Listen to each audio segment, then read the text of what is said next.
Hi, everyone. I'm Jamie Vaughn with the podcast How She Got There. And today we are here with Community Manager in Gaming, Ciji Thornton. We are so excited to have her here. She has one of the most amazing stories. Can't wait for her to share her heart with all of you. Hi, Ciji. How are you? Hi, I'm doing well. How are you doing, Jamie? Doing great. Okay. Tell us where you grew up and what you thought you were going to be when you grew up. Oh, geez. So I actually grew up in Michigan. I Uh-huh. lived there for the first 20 or so years of my life, and then I ended up out here in California, but I bounced around a lot growing up in terms of like where I lived. I bounced between Michigan and Illinois, but mostly Michigan. In terms of what I thought I was going to be, that changed so many times. At Yeah. one point, I thought I would be a police officer, and then I thought I would be a veterinarian. And then there was a point in time where I did kind of steer more towards wanting to work in video games, but I actually thought that I would be doing like character design or something like that. I wanted to go to the Art Institute of Pittsburgh in particular because I wanted to pursue something in gaming. But I never kind of foresaw that I would be taking the path that I ended up taking. Yeah. So tell us a little bit about your early career. I know you did content creation and you did marketing, but it really wasn't for gaming at the beginning, was it? No. So originally, I was really just into doing promotions in general. I actually was more into the music industry. I promoted Mhm. my favorite bands, and I really liked doing band promotion in particular. It wasn't until I think 2006 or so where I really started to focus more on gaming. And then I was taking what I was learning from doing the promotions and stuff with the bands, and I started to apply that to gaming and working more with video game companies. And how did you get into that? I mean, how it seems like it's not something that's very easy to jump into, especially as a female in gaming. Yeah, I mean, I just kind of took baby steps, I guess. I Mhm. I I started with doing some promotions of smaller companies, like companies that made skins for your controllers or your consoles and things like that. And I just kind of worked my way up from there. I did some writing for different companies, doing like video game reviews and things like that. And I just kind of did a whole bunch of like little small gigs and just learned from each of those small companies that I was working with and just kind of built up from there. Yeah.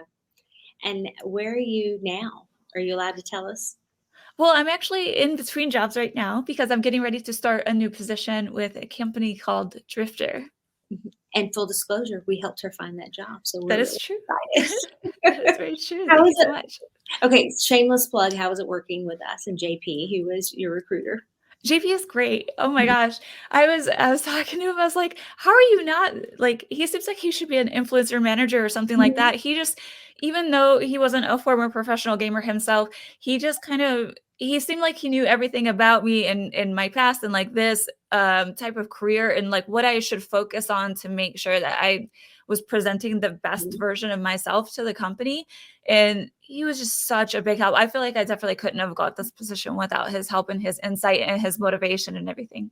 Yeah, well, he is a former professional gamer, just in basketball, so Yeah, in the NBA. it's true. Yeah. Yeah, we love to shamelessly plug that all the time.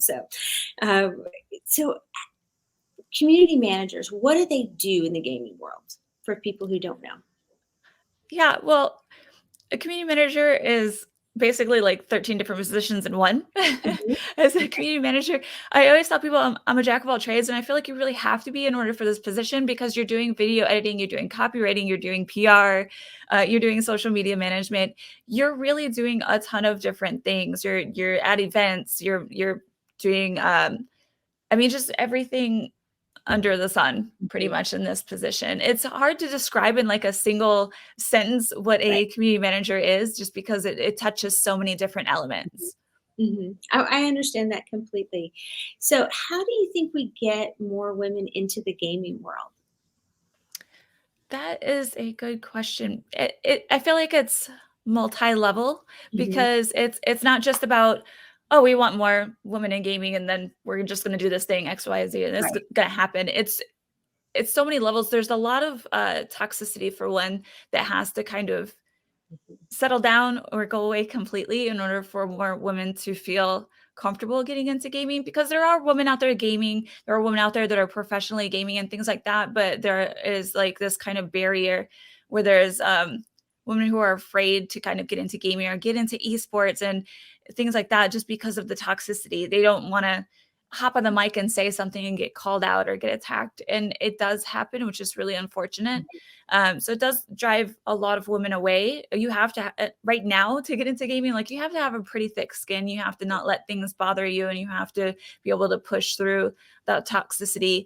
And we really need to do better at just being more welcoming, accepting, to push other women up and give them more visibility in order to make everybody feel more comfortable being in this space. Mm-hmm.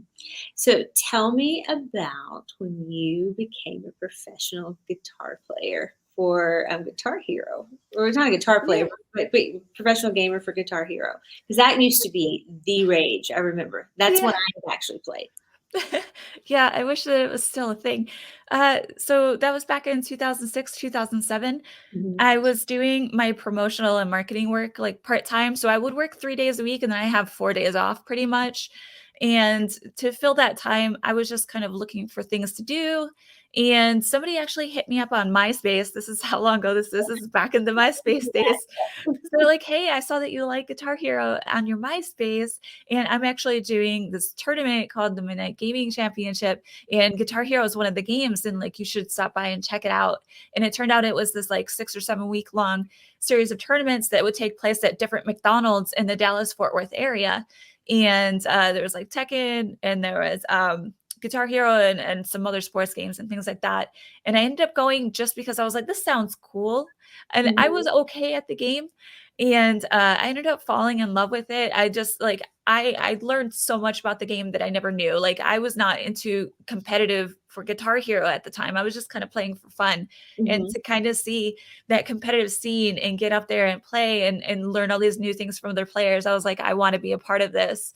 And I kept going with it. Ended up being top 10 in the state for Texas for Guitar Hero 1. And I just kind of kept going with it from there. I kept practicing with Guitar Hero 2 and 3 and 4, eventually became top 5 in the world for Guitar Hero. And it was just a lot of fun. It opened a ton of doors. It made dreams come true that I never thought would happen. So I'm really thankful for the experience. Yeah, that's so cool. I am not a gamer, but I did love playing Guitar Hero when I would go to friends' houses. That was always like a Saturday barbecue thing that we would do on the weekends. Yep, super Yeah, fun. Guitar So, Rock Band's great. what is your favorite thing about being a community manager? I just love talking to people, and I love talking to people about the things that I love. So Mhm. it's cars and games. I can sit down and talk about those two things forever. So being able to work as a community manager is great because yeah, I get to talk about the things that I love all day long. I get to be on Twitter, Facebook, Instagram and talk to people about those things. And I like solving problems. Uh-huh. So when it comes to day to day, like I love helping my friends out with things, or if there's somebody online that's encountering issue and I've dealt with it before, I love like being able to help people get unstuck or to make a situation better. So it's great as a community manager because I can work for a company and help solve those problems to help make the experience better for everyone. If it's a video game and oh, this thing is broken, we can get that fixed. Or if there's just people that are unhappy with something and they're like, hey, if this one thing was fixed, this game would be perfect. It's great being able to relay that feedback and help Mhm. make that game to be just a better experience for all involved.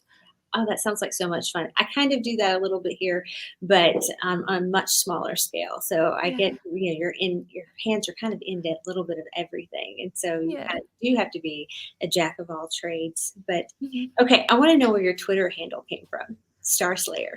Start so StarSlay originally I was a fan, well I still am, a fan of Transformers and I Okay. like Starscream. And I wanted my gamer tag to be Starscream, but then it was kind of like, well, what if something happens? I didn't think I was going to become a professional gamer or anything like that, but it was just kind of what if something happens, then you can't have a name like Starscream because one, every time people Google it, they're going to get the character from Transformers, and two, if something happens and I become well known, I'm just going to have to change my name anyway. Otherwise, people are going to come after me for copyright, issues and things like that. So it was just sitting down and talking to a friend of mine and just kind of trying to keep star in it, but implementing different other words. I used to play Halo a lot. I really liked Team Slayer.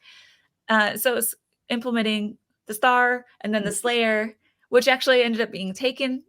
So then there's the leet speak in there. So Mhm. now with StarSlay with a 3, if you Yep, Google it, then you know it's me. gotcha. Yeah. It reminds me of something like you would hear on like Guardians of the Galaxy or something. Yeah, I thought now there's actually a comic. I don't know how long this has existed for, but I never actually knew about it until the last like few years or so. But there's a Star Slayer comic out there, but Really? with E. And yeah, I actually need to check that out because I've seen a lot more people talking about it, and apparently it's really good. So, So if there's a little girl watching this and says, I want to get into gaming, what would be a great piece of advice that you would give them? hmm, great piece of advice. I mean, just do what you love and don't let anybody try to take that away from you. There's a Mhm. lot of, like I said, negativity and toxicity and things like that associated with gaming, unfortunately. So if you get into it, you just gotta, if you love it, stick with it.